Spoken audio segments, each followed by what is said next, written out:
দেখিছেনে আমাৰ ঘৰৰ সন্মুখৰ গছজোপাত এহালি বুলবুলি চৰাই ইমান ধুনীয়াকৈ বহি আছে। নুঠাই নোৱাৰিলোঁ জানেনে, ভালকৈ নাহিল বাৰু। এইফালে বিলাহী আলু তৰকাৰী আৰু আজি ব্ৰেকফাষ্ট খাই আছোঁ ৰুটিৰ লগত দেই। চাব এয়া তেলত বনাইছোঁ দেই। এয়া এনেকৈ খাই কোনে ভাল পায় ক'বচোন। আজি আৰু এনেকুৱাই বনাইছোঁ, শুকান ৰুটি বনোৱা নাই আৰু মই কিন্তু এনেকৈ খাই বহুত ভাল পাওঁ দেই। ঢিলা ঢিলা হয় ন, বেছি ৰিফাইন খাব নালাগে বাৰু। আৰু এয়া আমাৰ কলৰ খাৰৰ কাৰণে কলগছ কাটি ৰ'দত শুকোৱা হৈছে। এইবোৰ মাহঁতে কৰিছে পেহীহঁতৰ লগত। তো আপোনালোকে এনেকৈ কলৰ খাৰ বনাইনে? অৱশ্যে আঠিয়া কলৰ বাকলিৰ পৰাও বনোৱা দেখা পাওঁ, কিন্তু আমি সদ্যহতে এইখিনি সময় যিহেতু ৰ'দটো চোকা হয়, এইখিনি সময়ত কলৰ খাৰখিনি ৰ'দত কলগছ কাটি শুকাই লওঁ আৰু ইয়াৰ পিছৰখিনি আপোনালোকক দেখুৱাম বাৰু কেনেকুৱা কৰা হয়। যিহেতু কলগছখিনি শুকাবলৈ টাইম লাগিব, পিছত আমি কি কৰিম দেখুৱাম বাৰু দেই। আপোনালোকে অলপ শুকাইছে, এইখিনি আজি কাটি দিছে, শুকাই পেলাব।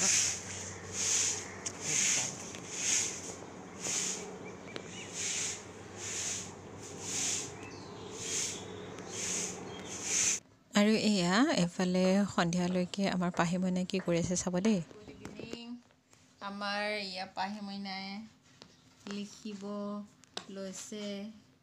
কি লিখি আছা মা? এ লিখিছা? অঁ এই লিখিছা তুমি ইয়াতে? কেনেকৈ লিখে লিখি দিয়াচোন। এইটো মুচিবা ৰ'বা দেই। আৰু লিখা পাহি মইনাই লিখিছে। কি লিখিছা মা? এ লিখিছা? বাবা বাবা ধুনু ধুনু। দিতা বাই কোৱা। বাবা বাবা চকুত লাগিব, চুমু দিয়া দিতা দেই। এই ৰাইট হেণ্ড চুমু দিয়া দিতা। অঁ এইটো ল'ম দিয়া। বাবা দিতাক চুমু দিয়াচোন। বাবা বাবা চুমু চুমু।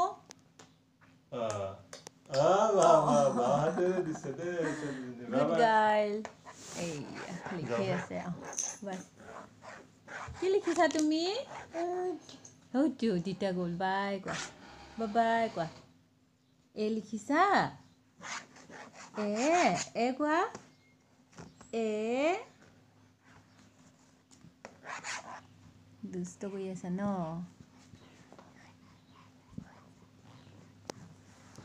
পাহি মইনাই লিখি আছে দেই। জানা হোৱা নাই বাৰু, এনেই আৰু দি দিছোঁ, তাই খেলি আছে। এতিয়ানো আৰু ক'ত হ'ব ন, 13 বছৰ হোৱাই নাই। চাওকচোন তাইনো কেনেকৈ গম পাইছে বাৰু চিলেটখন যে এনেকৈ মুচে। কাপোৰেদি মুচি আছে চাওকচোন। আমি কোনেও দেখাই দিয়া নাই, তাই যে নিজে নিজে কেনেকৈ গম পাইছে এনেকৈ যে মুচে। ইজনী দুষ্টজনী।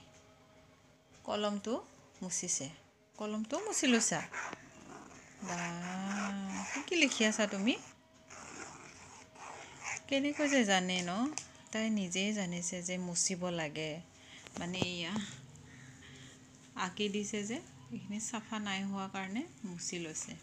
মোচাটো নাযায় বাৰু, মুচিব লাগিলে টানি দিব লাগিব, তেতিয়াহে মোচা যাব। এনেই আৰু তাই এনেই লিখি আছে, কোনো লিখিব পাৰিব এতিয়া। তাই হৈছেহে কিমান মাহ, 1 বছৰ